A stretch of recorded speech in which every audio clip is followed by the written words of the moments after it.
नमस्कार। देश की बात में मैं कादम्बिनी शर्मा हूं आपके साथ। और सबसे पहले एक ऐसे पहलवान की बात जो पहले तो देश के लिए मेडल के कारण जिसका नाम हुआ, लेकिन अब किसी और कारण से नाम सुर्खियों में है। साथ ही पहलवान की हत्या के मामले में फरार पदक विजेता सुशील पहलवान की आखिरी लोकेशन पंजाब के बठिंडा में मिली है। दिल्ली पुलिस की टीम वहां पर है, लेकिन सुशील अब तक पुलिस के हाथ नहीं लगा है। पुलिस का दावा है कि वो सुशील के बेहद करीब है। वहीं मृतक जो है उसका परिवार ये कह रहा है कि सुशील को फांसी दी जानी चाहिए। देखते हैं रिपोर्ट।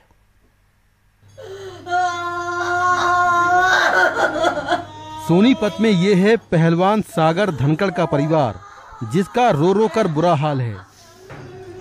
सागर धनखड़ की हत्या 4 मई की रात दिल्ली के छत्रसाल स्टेडियम में हुई थी। हत्या का आरोप 2 बार के ओलंपिक पदक विजेता सुशील पहलवान पर है। सागर के परिवार का कहना है कि सुशील की ऊंची पहुंच है, कहीं वो बच ना जाए, उसे फांसी होनी चाहिए। पूरे मामले में ये लगता है सुशील की पहुंच एक ओलंपिक पीरियड है सुशील, तो उसकी पहुंच बहुत तगड़ी है।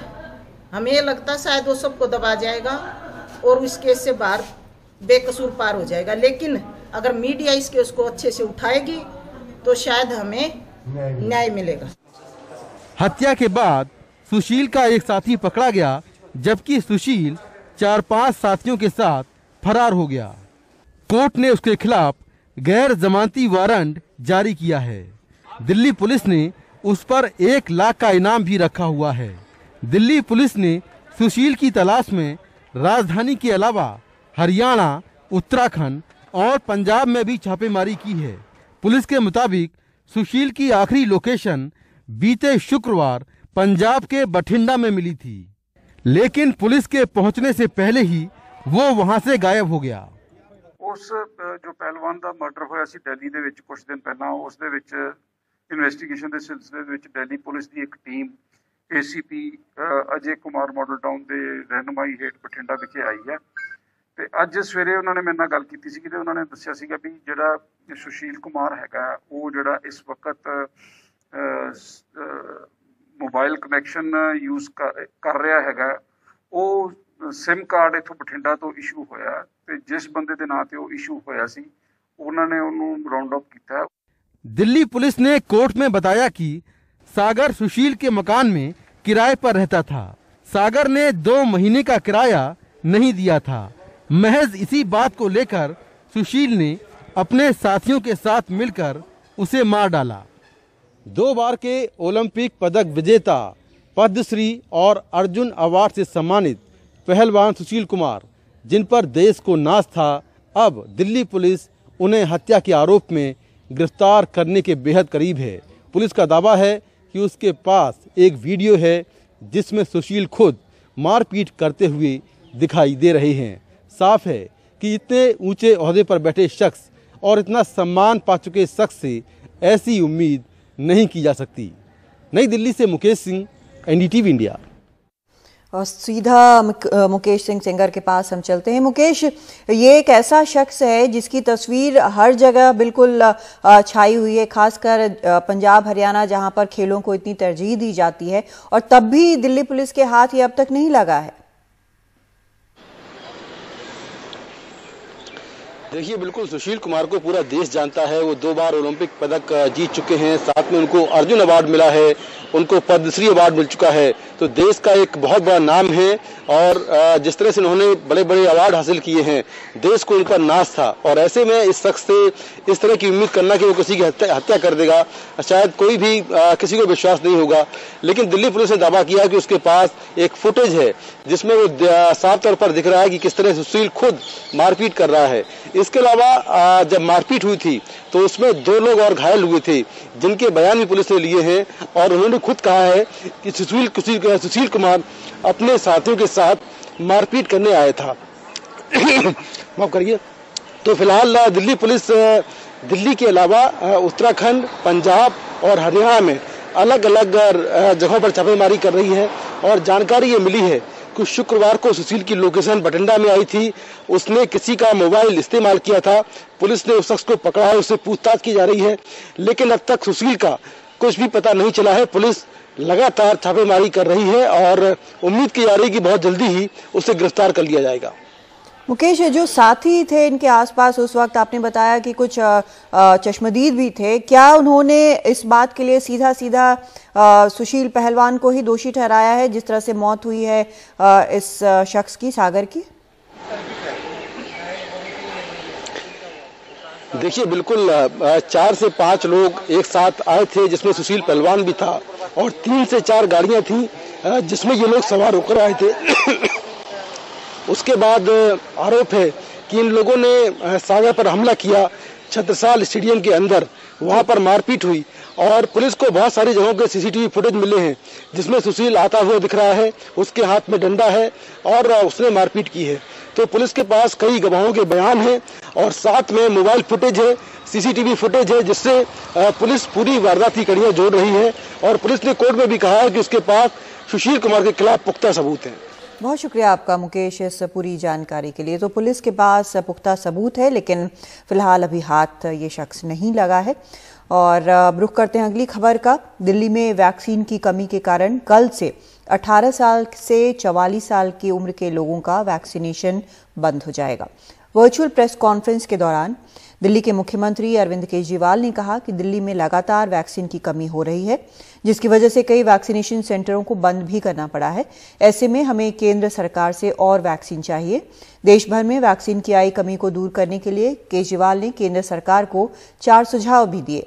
केंद्र सरकार तुरंत वैक्सीन बनाने वाली देश की सभी कंपनियों को कोवैक्सीन बनाने का आदेश दे। सभी विदेशी वैक्सीन कंपनियों की वैक्सीन को भारत में इस्तेमाल करने की तुरंत इजाजत दी जाए। जिन देशों के पास जरूरत से ज्यादा वैक्सीन हो उनसे वैक्सीन मांगा जाए। वैक्सीन निर्माता कंपनियों को भारत में उत्पादन की इजाजत दी जाए। आज से दिल्ली में युवाओं का वैक्सीनेशन बंद हो गया है। केंद्र सरकार ने युवाओं के लिए जितने वैक्सीन भेजे थे वो खत्म हो गए हैं, इसलिए युवाओं के वैक्सीनेशन सेंटर आज से बंद किए जा रहे हैं।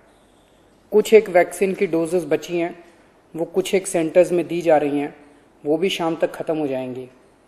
कल से युवाओं के वैक्सीनेशन के सभी सेंटर बंद हो जाएंगे। मुझे बेहद दुख है कि हमें वैक्सीन खत्म होने के कारण युवाओं के वैक्सीनेशन सेंटर्स बंद करने पड़ रहे हैं। हमने केंद्र सरकार को भी लिख के बताया है। केंद्र से हमने और वैक्सीन मांगी है। जैसे ही हमें और वैक्सीन मिलेगी हम फिर से ये सेंटर शुरू कर देंगे। दिल्ली को हर महीने 80 लाख वैक्सीन की जरूरत है, 80 लाख डोजेस की। इसके मुकाबले मई में हमें केवल 16 लाख वैक्सीन मिली और जून के महीने के लिए केंद्र ने दिल्ली का कोटा और भी कम कर दिया है। केंद्र सरकार से हमें जो चिट्ठी आई है कि जून में हमें केवल 8 लाख वैक्सीन दी जाएगी। मई में 16 लाख दी थी, जून में 8 लाख देंगे। अभी तक हम दिल्ली में टोटल 50 लाख वैक्सीन लगा चुके हैं और दिल्ली के सभी एडल्ट्स को वैक्सीन लगाने के लिए हमें 2.5 करोड़ और वैक्सीन चाहिए। 8 लाख वैक्सीन हर महीने मिली तो दिल्ली के एडल्ट्स को ही वैक्सीन लगाने में 30 महीने लग जाएंगे, 30 महीने से भी ज्यादा। तब तक तो न जाने कितनी और कोरोना की लहरें आएंगी, न जाने कितने और लोगों की मौत हो जाएगी। तीसरी लहर से दिल्ली और देश को बचाने का एक ही तरीका है, कम से कम समय में अधिक से अधिक लोगों को वैक्सीन की सुरक्षा दी जाए। तो जैसा दिल्ली के मुख्यमंत्री कह रहे थे, दिल्ली में कोरोना वैक्सीन की भारी कमी हो गई है और इस वजह से 18 से 44 साल के लोगों का वैक्सीनेशन अब कल से नहीं होगा। वैक्सीन कम होने से कई वैक्सीनेशन सेंटर को बंद भी किया गया है। उन्हीं में से एक जामा मस्जिद के पास का वैक्सीनेशन सेंटर है। दिल्ली में जिन सेंटरों पर कोवैक्सीन लगाई जा रही थी वो तो पहले ही बंद हो गए हैं। अब कोविशील्ड लगाने वाले टीकाकरण केंद्र भी बंद होने लगे हैं। जामा मस्जिद के वैक्सीनेशन सेंटर पर लिखा है कि वैक्सीन नहीं होने की वजह से वैक्सीनेशन नहीं हो रहा है। इसके अलावा दिल्ली के कई और वैक्सीनेशन सेंटरों का भी यही हाल है।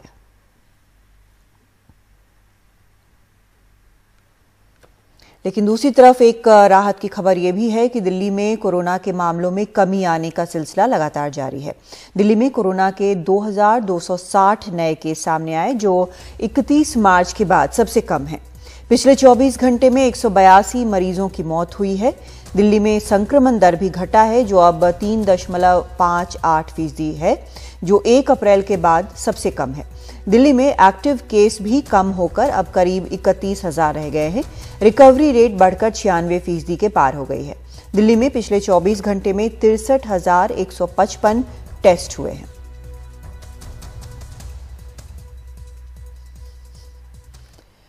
और अब खबर असम से, जहां के चाय बागान में तमाम कोशिशों के बाद भी कोरोना का संक्रमण बढ़ता जा रहा है। 18,000 से ज्यादा कोरोना संक्रमितों के आंकड़े अब तक सामने आ चुके हैं, जिनमें से कम 12 लोगों की जान जा चुकी है।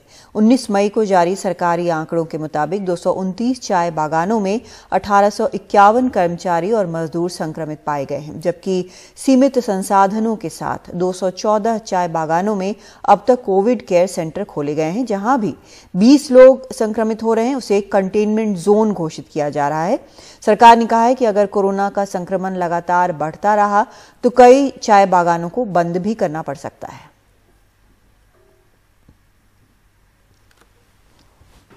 2020 में चाय बागान पे ये कोरोना इतना फैला नहीं था, लेकिन इस बार का जो संक्रामक है वो काफ़ी चाय बागान पे ऑलरेडी फैल चुका है।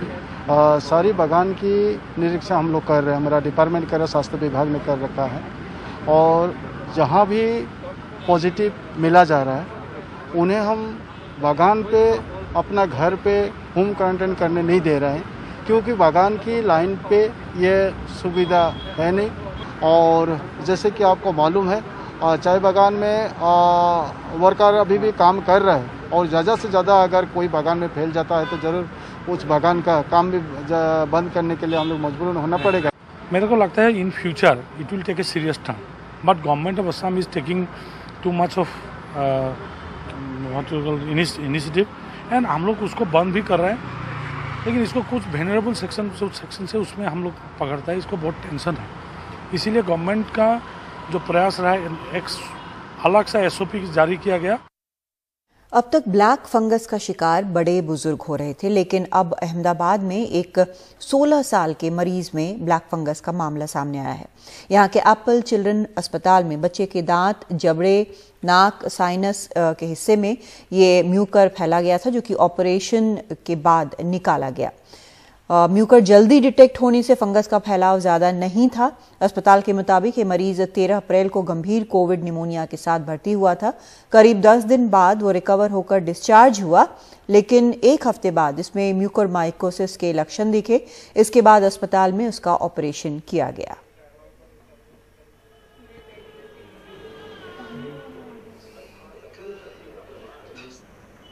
A 16-year-old boy with COVID pneumonia was admitted at my hospital with severe pneumonia. Post-discharge, he was doing fine, but after 7 days, he developed symptoms of mucormycosis, and he has been confirmed mucormycosis by biopsy, and he has been operated for the same. He has received amphotericin B for mucormycosis, and he is doing very well now and getting discharged on next 2 to 3 days. वैसे black fungus के मामलों में हुए इजाफे के बाद इसके इलाज के लिए जरूरी इंजेक्शन लिपोसोमैल एम्फोटेरिसिन बी की किल्लत भी दिख रही है। औसतन हर एक मरीज को रोजाना 5 से 8 इंजेक्शन की जरूरत पड़ती है, जबकि ये इंजेक्शन फिलहाल कहीं उपलब्ध नहीं है। कोरोना या उसके बाद ब्लैक फंगस के इलाज में कई परिवारों को अपना सब कुछ दांव पर लगाना पड़ा है। सोहित मिश्रा की रिपोर्ट। मेरा भाई एडमिट है यहाँ से 4 मई से। एक्चुअली ये 14 मई से यहाँ पे मेडिसिन मिलना बंद हो गया, इंजेक्शन मिलना बंद हो गया। हॉस्पिटल ने बोला कि आप बाहर से अरेंज करिए। उसके लिए हमने इंक्वायरी की मार्केट में कहीं पे नहीं मिल रहा है। तो डिस्ट्रीब्यूटर से कांटेक्ट किया, उन्होंने सीधा बोल दिया कि गवर्नमेंट रेस्ट्रिक्शंस है, इसलिए हम बेच नहीं सकते। तो हमने अदर स्टेट अप्रोच किया, अदर स्टेट में भी अवेलेबल नहीं। देन हमने अदर कंट्रीज़ में अप्रोच किया, नेपाल में इंक्वायरी की, नेपाल में स्टॉक नहीं है। देन यूके में इंक्वायरी की, वहाँ पे स्टॉक था। तो हमने तो पर्सनल यूज लाइसेंस के लिए भी अप्लाई कर दिया, लेकिन कॉस्ट इतनी थी तो वो बियर नहीं कर सकता। 4 मई से मुंबई के एक निजी अस्पताल में भर्ती ब्लैक फंगस से पीड़ित अपने भाई के लिए दीपक माली हर जगह लिपोसोमल एम्फोटेरिसिन बी इंजेक्शन तलाश आए। अब विदेश से मंगाने की कोशिश में है। यही कहानी और भी लोगों की है। वहाँ पे कलेक्टर ऑफिस हो गया है, एफडीए हो गए, वहाँ पे भी हम लोग कांटेक्ट कर चुके हैं, लेकिन वहाँ से भी कोई रिस्पॉन्स नहीं है। ब्लैक फंगस के इलाज में औसतन 28 दिन लग जाते हैं। रोज समय पर इंजेक्शन लगने जरूरी हैं, लेकिन नहीं लग पाने से कई लोगों को दोबारा इन्फेक्शन हो रहा है। जलगांव के मयूरेश ने पिता के इलाज के लिए खेत तक गिरवी रख दिए, लेकिन इसके बावजूद इंजेक्शन नहीं होने से इलाज में देरी हो रही है। मैं तो सर मतलब जो कुछ था नहीं था सब दाव पे लगा है वो। अभी इसको और डिटेल में बताना चाहे आपको तो सोना गिरी हुई है, जमीन गिरी हुई है। कहाँ से आए आप? जलगांव। जलगांव से यहाँ पे सिर्फ इलाज के लिए? इलाज के लिए आया हूँ सर। मैं 27 अप्रैल से मैं इस हॉस्पिटल में हूँ। ऑलरेडी खर्चा तो मेरा 30-35 लाख रुपए का खर्चा यहाँ पे हो चुका है। परिजनों का आरोप है कि राज्य सरकार की सख्ती की वजह से उन्हें ये इंजेक्शन नहीं मिल रहा है।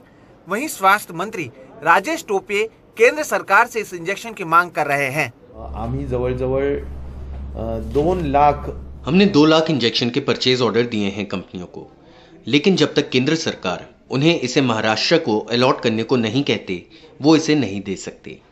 हम केंद्र सरकार से इसे जल्दी से जल्दी महाराष्ट्र को देने की मांग करते हैं कि हे महाराष्ट्राला एवढे द्या, तोपर्यंत त्या कंपन्या पण देऊ शकत नाही। ये मामला ठीक वैसा ही है जिस तरह से कोरोना के दूसरे लहर के शुरुआत में रेमडेसिविर का था। मांग बहुत ज्यादा थी और इंजेक्शन ना के बराबर। अब एक बार फिर से मरीज के परिजन दर दर भटकने को मजबूर हैं, जिसकी वजह से ये सवाल उठता है कि क्या सरकार ने अपनी पिछली गलती से कुछ नहीं सीखा। मुंबई से कैमरा पर्सन राजेंद्र दयालकर के साथ सोहित मिश्रा, एनडीटीवी इंडिया। उधर कांग्रेस नेता राहुल गांधी ने ट्वीट कर मोदी सरकार पर वार किया है। उन्होंने लिखा है कि मोदी सिस्टम के कुशासन के चलते सिर्फ भारत में कोरोना के साथ साथ ब्लैक फंगस महामारी है। वैक्सीन की कमी तो है ही, इस नई महामारी की दवा भी भारी कमी है। इससे जूझने के लिए पीएम ताली थाली बजाने की घोषणा करते ही होंगे।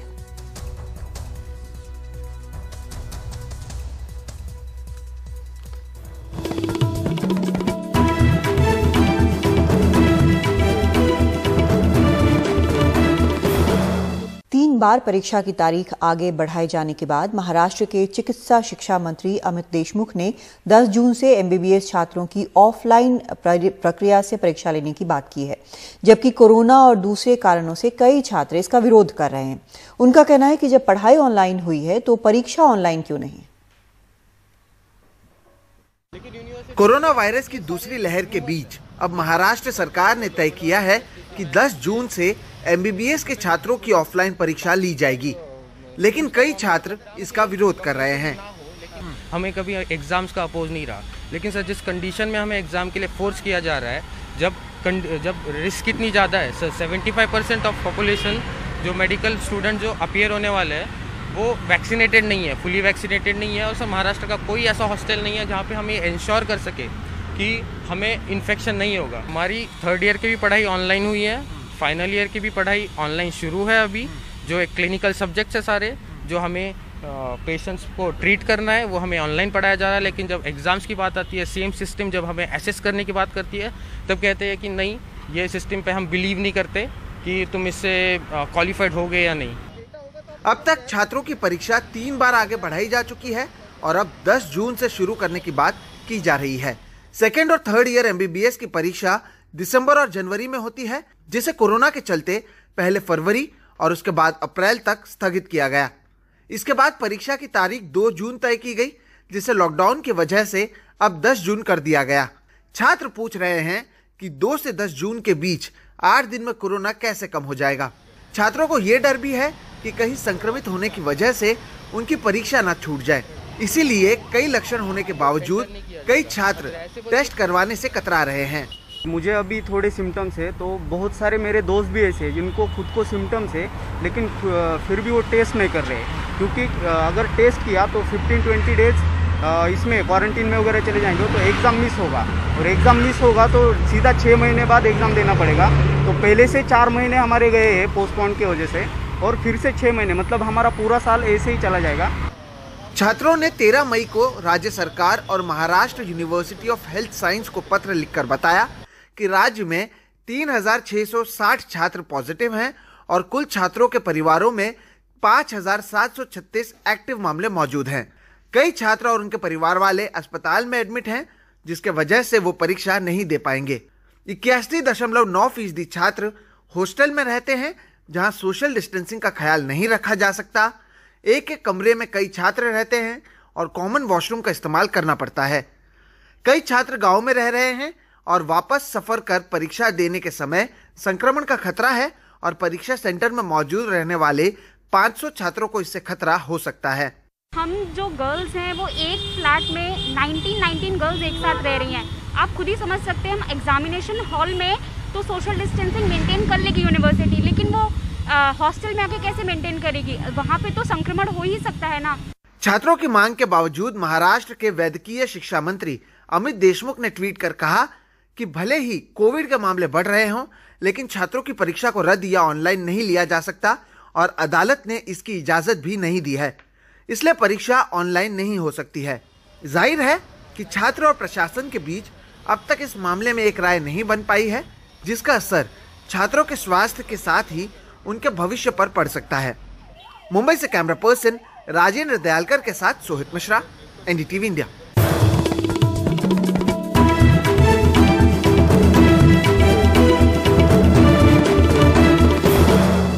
बेंगलुरु में पिछले एक महीने में तकरीबन 5000 मौतें कोविड से हुई हैं। इनका अंतिम संस्कार भी किसी बड़ी चुनौती से कम नहीं थी, क्योंकि कई लोग शहर में अकेले रहते थे तो कुछ परिवार वाले ऐसे भी थे जो डर कर सामने नहीं आए और उन्होंने सभी धर्मों के रीति रिवाजों के मुताबिक अंतिम संस्कार के काम को अंजाम देना शुरू किया। निहाल किदवई की रिपोर्ट। तनवीर अहमद का नाम आज बेंगलुरु में सबकी जुबान पर है। मर्सी एंजल्स के बैनर तले अपनी टीम के साथ उन्होंने सभी धर्मों के तकरीबन 600 लोगों का अंतिम संस्कार उनके धार्मिक रीति रिवाजों के मुताबिक किया है। ये चंद तस्वीरें इसकी गवाह हैं, लेकिन अब वो ज्यादा व्यस्त हो गए क्योंकि मौत का आंकड़ा लगातार बढ़ रहा है। लिंगायत कम्युनिटी के हैं, बुद्धिस्ट कम्युनिटी के हैं, सिख मज़हब के हैं और हिंदू क्रिमेशन जो हैं वो तो बहुत ज़्यादा किए हैं और बहुत से ऐसे केस किए हैं जहां उनका कोई नहीं था। ज़्यादातर क्या होता है कि उनका अंतिम क्रिया किया जाता है वहाँ पे और उनकी अस्थियां ली जाती हैं। अगर फैमिली चाहती है तो उनको दे देते हैं, वरना हम खुद ही उसको पानी में बहा देते हैं। यही सीखे हम इस देश में कि मज़हब नहीं सीखा था आपस में बैर रखना, तो कोई भी हो हमको करना ही है ना। जो भी मरना तो सबको है, उनको उनकी आखिरी जगह पे पहुंचाना तो हमारा धर्म है, सब वही सिखाते हैं। तनवीर की ही तरह कई और दूसरे लोग भी हैं जो इस मुश्किल दौर में अपनी जान को जोखिम में डालकर इस कोशिश में जुटे हैं कि जो लोग कोविड की वजह से इस दुनिया से चल बसे उनका कम से कम सम्मानपूर्वक अंतिम संस्कार हो सके। ये काफ़ी मुश्किलों से भरा हुआ काम है, क्योंकि लगातार शहर में मौत का आंकड़ा तेजी से बढ़ रहा है। कोविड संक्रमण शुरू होने के बाद बेंगलुरु में जहां पहले 13 महीनों में 5000 मौतें हुई थी, वहीं दूसरी वेव में सिर्फ पिछले एक महीने में ही 5000 जाने गए, जबकि राज्य में 2 महीनों के दरमियान लगभग 10,000 मौतें हुई हैं। बहुत से मामले काफी देर से अस्पताल पहुंचे, ऐसे में काफी आईसीयू की मांग बढ़ी। हम कोशिश कर रहे हैं कि हालात आगे खराब ना हो।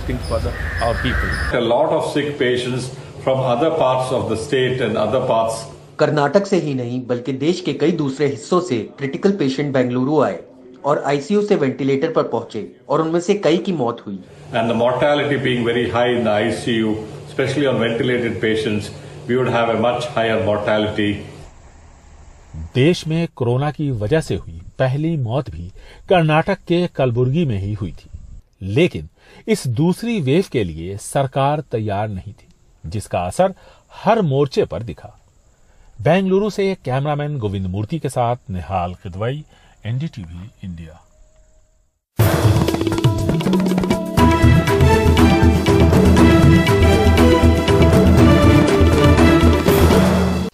दिल्ली के मुख्यमंत्री अरविंद केजरीवाल आज डॉक्टर अनस मुजाहिद के घर पहुंचे और उनके परिजनों को 1 करोड़ रुपए का चेक सौंपा।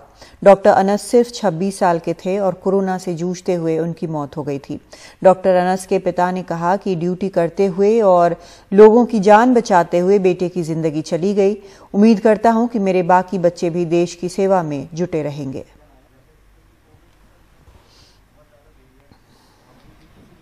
हमारे जीटीबी हॉस्पिटल के एक डॉक्टर थे। 9 मई को कोरोना पेशेंट्स की सेवा करते करते उन्हें अचानक कोरोना हुआ और कुछ ही घंटों के अंदर उनका देहांत हो गया। और इन्हीं की तरह के बहुत सारे कोरोना वॉरियर्स हैं जो फ्रंट पे आके लोगों की सेवा कर रहे हैं और उन्हीं की वजह से आज हम लोग दिल्ली के लोगों को कोरोना से बचा पा रहे हैं। आज मुझे इतनी खुशी और उल्लास हो रहा है, बावजूद कि मेरा बेटा नहीं है, लेकिन इन्होंने मेरे पास आए और इन्होंने मेरी जो मदद की है। मैं ये चाहता हूं कि जो लोग भी इस विपदा से दो चार हैं उन पर इसी तरीके से लोगों की खिदमत करते रहें। कोरोना संक्रमण से जूझ रहे परिवारों के सामने आर्थिक संकट भी विकराल है। एक तरफ परिवार के सदस्य को संक्रमण से मुक्त कराने की चुनौती है तो इलाज पर बढ़ता खर्च उनकी चिंता का एक बड़ा कारण है। एक मध्यम वर्गीय परिवार के लिए ये बीमारी वाकई बेहद मुश्किल हालात लेकर आई है। सोनाक्षी चक्रवर्ती की एक रिपोर्ट।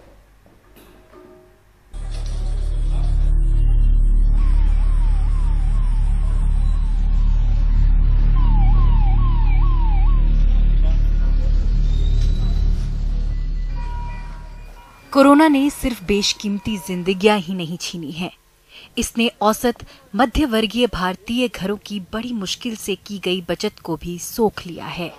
अस्पतालों के भारी बिल की वजह से परिवारों को उधार लेना पड़ रहा है। दिल्ली में मार्केटिंग के काम में लगे साहिल को अपनी मां के अस्पताल का बिल चुकाने के लिए उधार लेना पड़ा, जबकि उनका बीमा भी था। मैंने माता पिता का 8 लाख कवर वाला स्वास्थ्य बीमा कराया था। दुर्भाग्य से मां 25 दिन तक अस्पताल में भर्ती रहीं, जिसमें से 17 दिन वो वेंटिलेटर पर रहीं और बीमे में ज्यादा दिन तक कवर नहीं रहता। बिल आया 15 लाख का और इसमें मेरे सारी बचत चली गई। मेरे रिश्तेदार ने बिल भरने में मदद की। मिसेस गुहा के पति की मौत उनकी न्यूरोलॉजिकल समस्या से हुई, लेकिन महामारी की वजह से उनको भी अस्पताल में जगह नहीं मिल पाई। अब उनकी बीमा कंपनी इलाज का खर्च देने को तैयार नहीं है, क्योंकि वो अस्पताल में भर्ती नहीं हुए थे। इंश्योरेंस घर में रहकर इलाज कराने का कवर बीमा में नहीं मिलता। बहुत सारे मध्य वर्ग वाले परिवारों को इलाज के खर्च पूरे करने के लिए बहुत कुछ बेचना पड़ गया। कई परिवार अब क्राउड फंडिंग के जरिए पैसा जुटाने को मजबूर हैं। नागपुर में इंजीनियरिंग की छात्रा मीनल जनाई ने अपने कैब ड्राइवर के पिता के लिए 85,000 रुपए जुटाए। उसे 1,80,000 चाहिए थे। सरकार को इस इमरजेंसी पर ध्यान देना चाहिए, जैसे कि मेरा परिवार है या देश में बाकी परिवार हैं। घर पर जो खर्चा हो रहा है वो बहुत ज्यादा है। नर्सें बहुत ज्यादा पैसे ले रही हैं, एक दिन के करीब 10,000 रुपए। अब जब इंश्योरेंस से मदद नहीं मिलेगी तो मैं क्या करूं? मेरी क्या गलती है? डॉक्टर कहते हैं कि जब मरीज उनके पास बिना पैसे के इलाज के लिए आते हैं तो वो बेबस हो जाते हैं। मैंने कई परिवार देखे हैं जो कोविड की वजह से शारीरिक और मानसिक तकलीफ के अलावा आर्थिक संकट भी झेल रहे हैं। मैं एक परिवार को जानती हूँ जहाँ अकेला कमाने वाला व्यक्ति कोविड संक्रमित हो गया था। मैंने देखा कि लोग ऑक्सीजन के लिए 60 से 70,000 रुपए मांगते हैं। कोरोना वायरस के दूसरे लहर के कारण हर तरफ गम का माहौल फैला हुआ है। कोरोना वायरस ने ना ही सिर्फ अपनों को अपनों से छीन लिया है, लेकिन उनकी जिंदगी भर की कमाई भी छीन ली है। अब इन हालातों में इन परिवारों को जल्द राहत मिलने की उम्मीद नजर नहीं आती है। कैमरा पर्सन मनोज ठाकुर के साथ नई दिल्ली में सोनाक्षी चक्रवर्ती, NDTV के लिए।